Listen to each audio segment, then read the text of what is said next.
Assalamualaikum warahmatullahi wabarakatuh.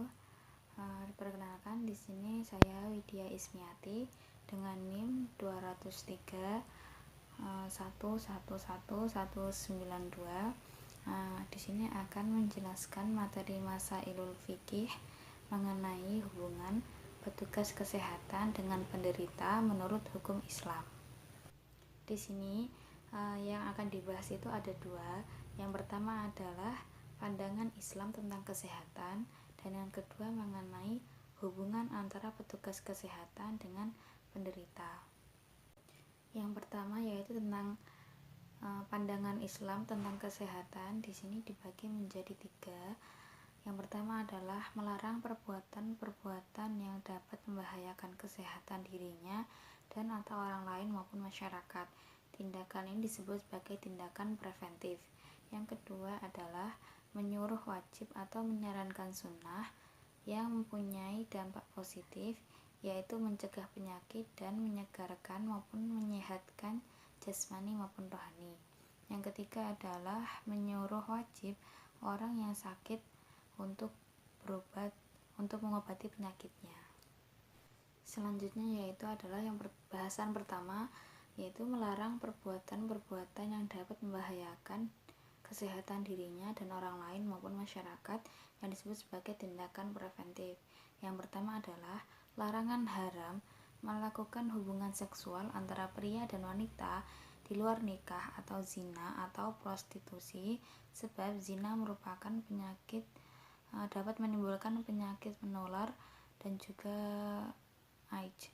Hal ini diterangkan dalam Quran surat Al-Isra ayat 32. Yang kedua adalah larangan haram melakukan homoseksual sebab bisa menimbulkan AIDS, dan hal ini sesuai dengan Quran surat Al-A'raf ayat 80-81. Selanjutnya yaitu nomor ketiga adalah larangan melakukan hubungan seksual dengan istrinya dalam keadaan menstruasi. Hal ini diterangkan dalam Quran surat Al-Baqarah ayat 232. Yang selanjutnya yaitu nomor keempat, larangan kawin antara pria dan wanita yang sangat erat hubungannya, entah itu erat hubungan darah maupun nasabnya, sebab bisa menyebabkan keturunannya cacat. Hal ini diterangkan dalam Quran surat Al-Baqarah ayat 23. Yang kelima adalah larangan kencing, berak, dan segala macam kotoran atau limbah pabrik di sungai-sungai maupun di jalan dan tempat-tempat umum. Hal ini dimaksudkan agar tidak mencemari lingkungan, di mana ketika lingkungan itu tercemar maka akan terdapat penyakit juga. Jadi bahasan pertama di sini adalah melarang perbuatan-perbuatan yang dapat membahayakannya, seperti tadi dilarang untuk berzina, takutnya nanti mendapatkan penyakit menular, entah itu penyakit menular ketika melakukan seks, dan juga larangan untuk melakukan homoseksual, itu jelas dilarang, menimbulkan penyakit juga. Terus larangan melakukan hubungan seksual ketika si istri sedang menstruasi, itu kan juga membahayakan kesehatan. Dan larangan untuk ketika memiliki hubungan nasab itu dilarang karena bisa menyebabkan keturunannya itu cacat. Dan yang terakhir itu adalah tentang larangan pencemaran di lingkungan, karena ketika lingkungan tercemar maka akan menimbulkan berbagai penyakit juga untuk lingkungan dan masyarakat. Selanjutnya yaitu tentang Quran surat dalil, yang merupakan dalil yang melarang yang dapat membahayakan kesehatan dirinya sendiri maupun orang lain dan masyarakat. Yaitu pertama terdapat dalam Quran surat Al-Isra ayat 32 yang berbunyi, A'udzubillahi minasyaitonirrajim. Bismillahirrahmanirrahim. Wala taqrabuz zina innahu kana fahisyatan wa sa'a sabila. Yang artinya, dan janganlah kamu mendekati zina, karena zina itu sungguh suatu perbuatan keji dan suatu jalan yang buruk. Itu dijelaskan ketika tadi, yaitu dilarang berzina karena dalil yang menjelaskan itu Quran surat Al-Isra ayat 32. Dalil yang kedua yaitu adalah mengenai Quran surat Ar-Rum ayat 41 yang berbunyi A'udzubillahi minasyaitonirrajim. Dhaharal fasadu fil barri wal bahri bima kasabat aydin nas liyudhiqahum ba'dalladzi amilu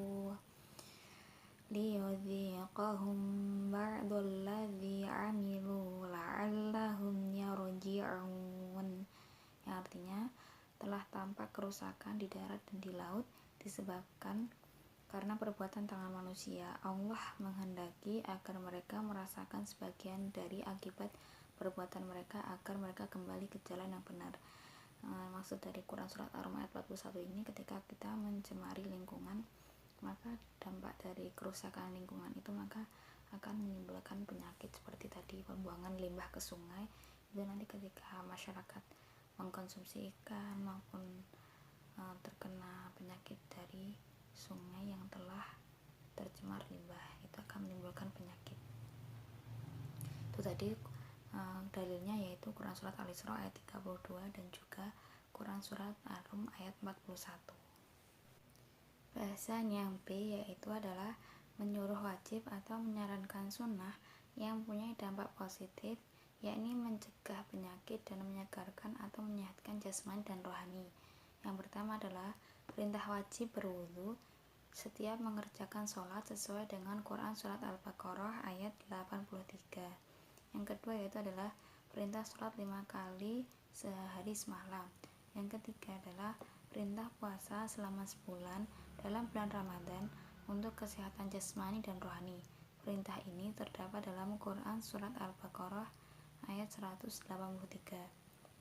Yang keempat adalah anjuran sunnah untuk melaksanakan sholat tahajud untuk mendekatkan diri kepada Allah dan juga untuk menghilangkan stres yang merupakan sumber dari penyakit.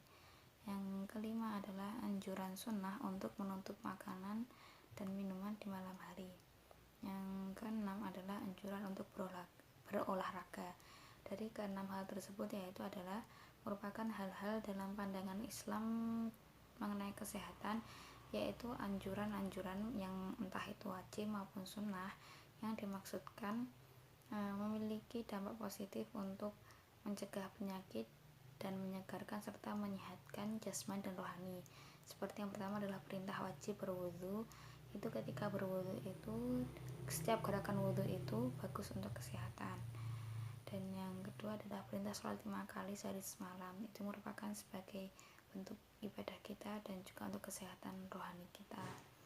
Yang ketiga adalah perintah puasa selama Ramadan. Itu dimaksudkan untuk kesehatan kita. Yang keempat adalah anjuran untuk melaksanakan sholat tahajud. Jadi itu sebagai sarana untuk mendekatkan diri kepada Allah dan juga untuk ketika selesai sholat tahajud kan kita bisa bercerita, kita berdoa. Itu salah satu bentuk untuk mengurangi stres, di mana stres itu merupakan sumber penyakit. Yang kelima yaitu mengenai anjuran sunnah untuk menutup makanan dan minuman di malam hari. Dimaksudkan karena ketika di malam hari itu makanan ditutup agar terhindar dari jin dan yang lainnya. Makanya untuk kesehatan makanan dan minuman di malam hari itu ditutup. Yang keenam adalah anjuran berolahraga. Ini merupakan anjuran yang bagus untuk menyehatkan jasmani dan rohani.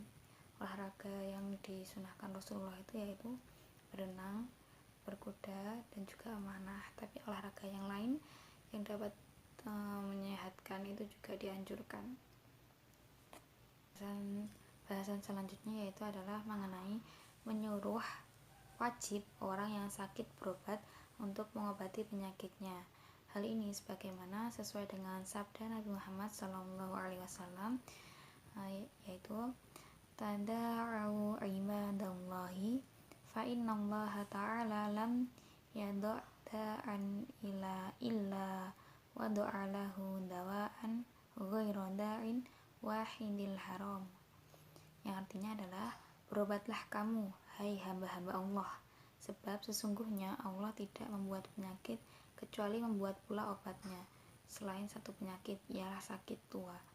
Hadis riwayat Ahmad, Ibnu Hibban, dan Al-Hakim. Nah, menurut Islam bahwa melakukan ajaran Islam tentang kesehatan yang bersifat preventif itu lebih diutamakan atau didahulukan daripada tindakan C, yaitu yang bersifat kuratif, di mana ketika sudah sakit baru diobati. Sebab selain orang tidak mengalami penderitaan, juga biayanya jauh lebih murah. Jadi tindakan pencegahan itu dinilai lebih murah dan juga lebih mudah daripada tindakan yaitu ketika kita sakit kita berobat. Tapi ketika kita ada orang yang sakit, itu wajib untuk berobat, untuk mengobati penyakitnya sebagaimana sabda di dalam hadis tersebut. Hal tersebut itu sesuai dengan kaidah fikih, yaitu ad-dhararu yuzalu, yang artinya adalah bahaya itu harus dihilangkan maupun dicegah. Nah, berdasarkan kaidah tersebut, maka tindakan pencegahan atau tindakan preventif itu harus diutamakan dan didahulukan. Misalnya itu dengan mencegah bahaya penyakit, biasanya dilakukan dengan menjaga kesehatan jasmani dan rohani. Jadi sesuai dengan kaidah fikih, yaitu ad-dhararu yuzalu, bahaya itu harus dihilangkan atau dicegah, maka dalam Islam itu dianjurkan untuk melakukan tindakan preventif, yaitu tindakan pencegahan sebelum penyakit itu datang, yaitu dengan cara menjaga kesehatan jasmani dan rohani.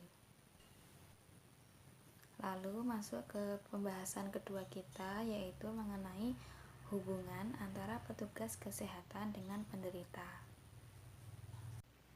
Pembahasan yang selanjutnya itu adalah mengenai tentang kewajiban petugas kesehatan. Yang pertama adalah melaksanakan tugas sesuai dengan sumpah jabatan. Yang kedua, memberikan pelayanan yang baik, teliti, ramah, komunikatif, dan tidak diskriminatif terhadap pasien. Yang ketiga, menetapkan tarif yang dapat terjangkau oleh seluruh lapisan masyarakat. Yang keempat, bertanggung jawab atas kematian maupun penderita dan kerugian pasien yang benar-benar disebabkan oleh kesalahan petugas kesehatan. Yang kelima yaitu adalah melindungi pasien dari sasaran propaganda agama lain. Yang keenam, menyampaikan amanat atau wasiat pasien yang meninggal kepada keluarga atau ahli warisnya yang tidak sempat mendampingi saat kematian. Yang ketujuh adalah membantu mengusahakan pemakaman jenazah secepat mungkin.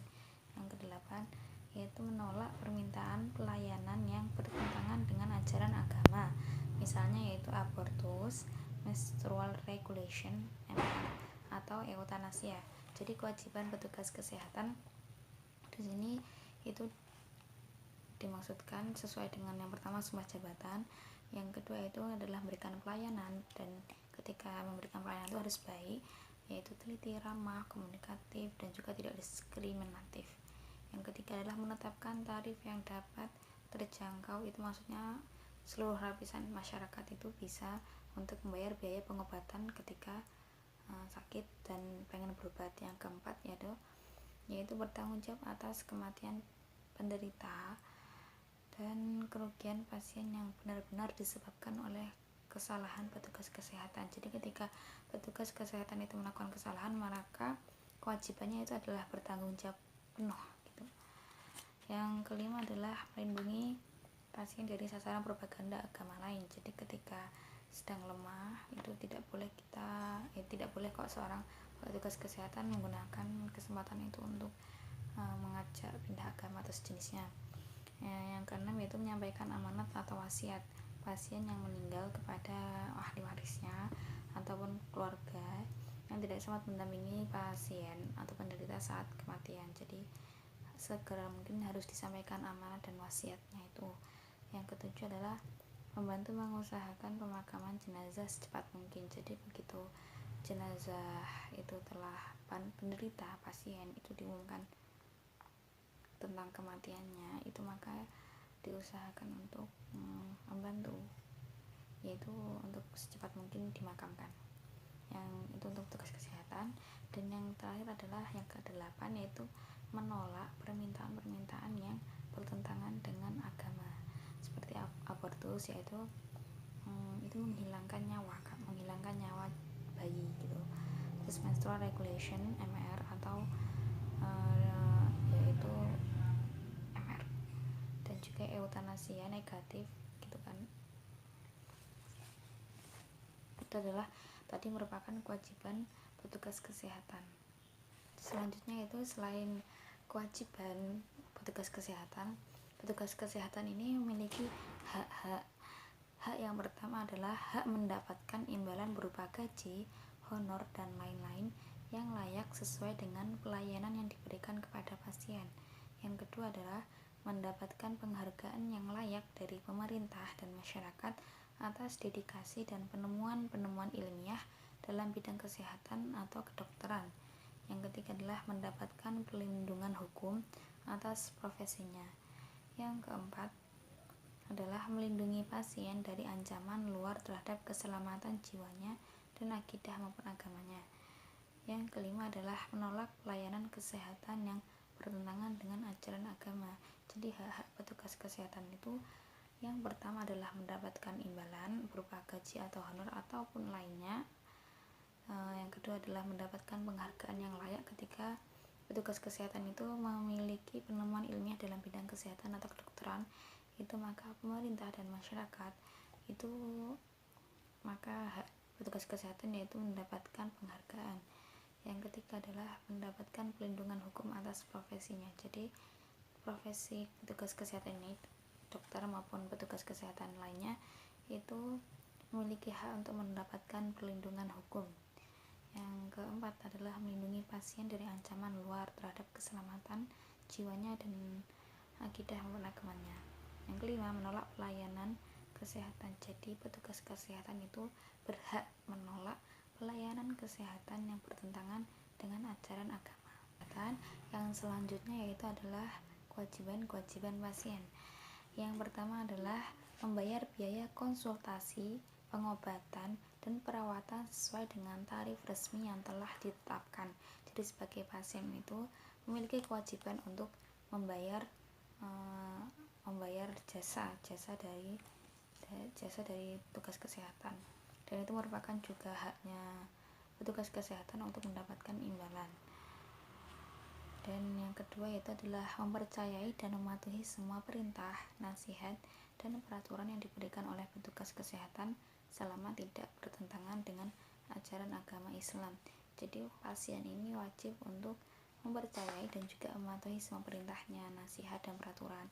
Jadi ketika obatnya diminta untuk minum sehari 2 kali, maka itu dilakukan jadi kita harus pasien itu mempercayai dan mematuhi semua perintah, nasihat, dan peraturan dari petugas kesehatan selama itu tuh tidak bertentangan dengan ajaran agama Islam, maka harus dilakukan sebagai kewajiban pasien. Yang ketiga adalah menerangkan dengan sebenarnya apa yang terjadi pada dirinya, apa yang dideritanya, dan apa maksud dari kedatangan dari pasien ke rumah sakit itu apa, seperti itu. Jadi mereka ini pasien itu wajib untuk menerangkan sebenar-benarnya apa yang terjadi pada dirinya, tidak ditutupi. Itu dimaksudkan agar petugas kesehatan dapat mendiagnosis dan juga memberikan perawatan yang tepat. Jadi pasien wajib menerangkan dengan sebenarnya apa yang terjadi pada dirinya, apa yang dideritanya, apa yang dialaminya, dan juga apa sih maksudnya itu untuk konsultasi, mendapatkan obat, dan juga agar cepat sembuh, seperti itu. Itu tadi merupakan kewajiban pasien. Selanjutnya adalah hak-hak pasien. Yang pertama adalah mendapatkan pelayanan yang baik dan manusiawi dari petugas kesehatan. Jadi petugas kesehatan itu haruslah memperlakukan pasiennya mendapatkan perlakuan yang baik dan juga manusia. Itu merupakan hak dari pasien. Hak pasien yang kedua adalah mendapatkan perlindungan dari ancaman luar terhadap keselamatan jiwa dan akidah atau agamanya. Jadi ketika sudah di bawah petugas kesehatan, maka pasien ini itu memiliki hak untuk mendapatkan perlindungan gitu.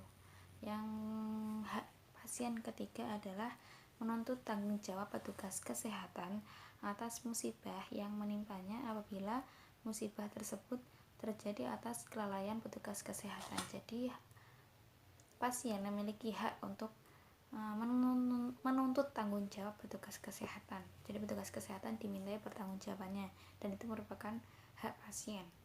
Yang keempat adalah menolak pelayanan kesehatan yang bertentangan dengan ajaran agama Islam. Jadi pasien juga memiliki hak untuk menolak perawatan atau bentuk tindakan, saran, konsultasi atau sejenisnya yang itu bertentangan dengan ajaran agama Islam. Contohnya adalah ketika misalnya dokter ataupun petugas kesehatan menyarankan untuk aborsi atau menyarankan eutanasia, maka pasien ini memiliki hak untuk menolak hal tersebut karena itu bertentangan dengan ajaran agama. Nah, sekian tadi merupakan hak-hak pasien.